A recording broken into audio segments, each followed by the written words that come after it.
Botticelli Casuals, the real casuals. Botticelli and Raphael, shirts and trousers. வக்ஃபு திருத்த மசோதா நாடாளுமன்றத்தில் நிறைவேற்றப்பட்டாலும் அதன் மீதான விமர்சனங்களும் எதிர்ப்புகளும் இன்னும் முடிந்தபாடில்லை. உச்சநீதிமன்றத்தில் வழக்குகள், சட்டப்பேரவையில் விவாதங்கள் என வக்ஃபு மசோதா தொடர்ந்து பேசுபொருளாகவே உள்ளது.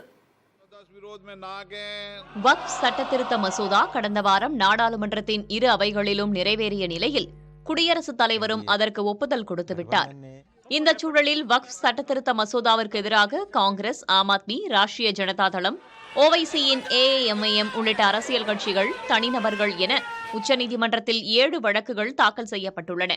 அதே சமயம் வழக்குகளை விரைவில் விசாரணைக்கு எடுத்துக்கொள்ள மனுதாரர் தரப்பில் நீதிமன்றத்தில் முறையிடப்பட்டது. அப்போது மனுக்கள் தொடர்பான விவரங்களை ஆய்வு செய்த பின் விரைந்து விசாரணைக்கு பட்டியலிடப்படும் என தலைமை நீதிபதி சஞ்சீவ் கண்ணா மனுதாரர்களிடம் உறுதியளித்தார். இந்த நிலையில் ஜம்மு காஷ்மீர் சட்டப்பேரவையில் வக்ஃப் மசோதா மீது விவாதம் நடத்த கோரி ஆளுங்கட்சியான தேசிய மாநாட்டுக் கட்சி உறுப்பினர்கள் கோரிக்கை விடுத்தனர். ஆனால் இதற்கு பாஜக உறுப்பினர்கள் எதிர்ப்பு தெரிவித்தனர். தேசிய மாநாடு, காங்கிரஸ் மற்றும் பாஜக உறுப்பினர்கள் கடும் வாக்குவாதத்தில் ஈடுபட்டதால் அவையில் கடும் அமளி நிலவியது.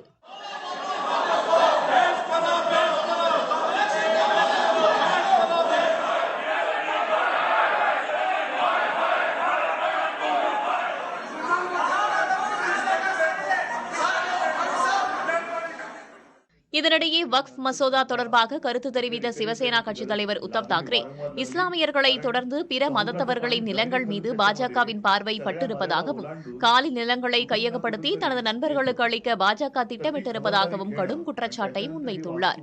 வக்ஃப் மசோதா மீது விவாதங்களும் விமர்சனங்களும் எழுந்திருக்கும் நிலையில் இது இஸ்லாமியர்களுக்கு நன்மையே தரும் என்று பாஜக வட்டாரங்கள் விளக்கங்களை வெளியிட்டுள்ளன.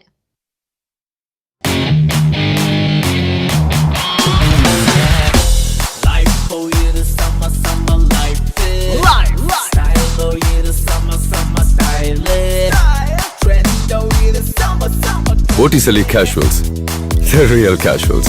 Botticelli and Raphael, shirts and trousers.